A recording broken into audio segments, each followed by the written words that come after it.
মাননীয় প্রধানমন্ত্রী যিনি আমাকে আজকের এই পার্লামেন্টে মহান পার্লামেন্টে আসার সুযোগ করে দিয়েছেন, সেজন্য মাননীয় প্রধানমন্ত্রীর কাছে কৃতজ্ঞতা জানাচ্ছি। আমি মহান স্বাধীনতার ঘোষক শহীদ রাষ্ট্রপতি জিয়াউর রহমানের জন্মস্থান, আমাদের মাননীয় প্রধানমন্ত্রী বগুড়ার কৃতি সন্তান জনাব তারেক রহমানের জন্মস্থান থেকে মাননীয় স্পিকার সহ সবাইকে বগুড়াবাসীর পক্ষ থেকে শুভেচ্ছা জানাচ্ছি।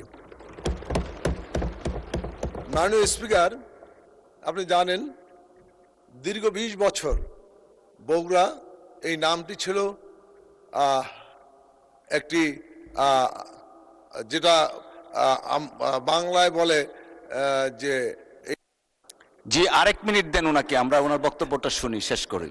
জি, বগুড়া ছিল বঞ্চিত অবহেলিত বৈষম্যের শিকার। সেই বগুড়া যেহেতু আমাদের শহীদ রাষ্ট্রপতি জিয়াউর রহমানের জন্মস্থান, আমাদের মাননীয় প্রধানমন্ত্রী তারেক রহমানের জন্মস্থান, সেই কারণে বগুড়া প্রতিহিংসার এবং মাননীয় প্রধানমন্ত্রী সাবেক প্রধানমন্ত্রী আমাদের দেশনেত্রী বেগম খালেদা জিয়ার শ্বশুরবাড়ি এবং তার নির্বাচনী এলাকা ছিল বগুড়া। সেই কারণে এই বগুড়ার সমস্ত কিছু বৈষম্যের শিকার পরিণত হয়েছিল রাজনৈতিক প্রতিহিংসার কারণে। আমি যদি দুই একটি উদাহরণ আপনার শুধু দেই, যে বগুড়া আমাদের মাননীয় প্রধানমন্ত্রী আজকের যিনি এবং তারই ছোট ভাই আরাফাত রহমান কোকো একটা আন্তর্জাতিক ক্রিকেট স্টেডিয়াম করেছিলেন।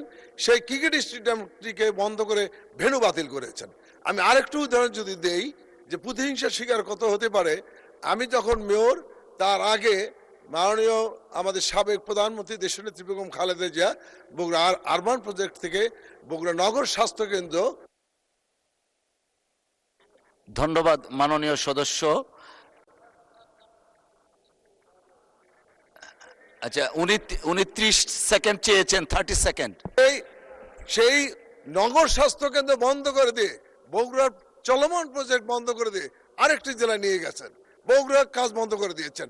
এইভাবে বগুড়া প্রতিহিংসার শিকার হয়ে বগুড়ার সমস্ত কাজ বন্ধ হয়েছে। আজকে আপনার মাধ্যমে মাননীয় প্রধানমন্ত্রীকে আমি অনুরোধ করতে চাই, বগুড়া বিগত 20 বছরে যে বঞ্চিত ছিল, সেই বঞ্চিত বগুড়াকে আমাদের সমতায় নিয়ে আসতে হবে এবং বগুড়ার উন্নয়নে যে আমরা দাবিগুলো করেছি সেগুলো মাননীয় প্রধানমন্ত্রীকে আমরা ইতিমধ্যে অবগত করেছি, যে আমাদের বিশ্ববিদ্যালয়, আমাদের বিমানবন্দর, আমাদের সিটি কর্পোরেশন, আমাদের রেল লাইন ব্যবস্থা সহ। ধন্যবাদ মাননীয় সদস্য। মহামান্য রাষ্ট্র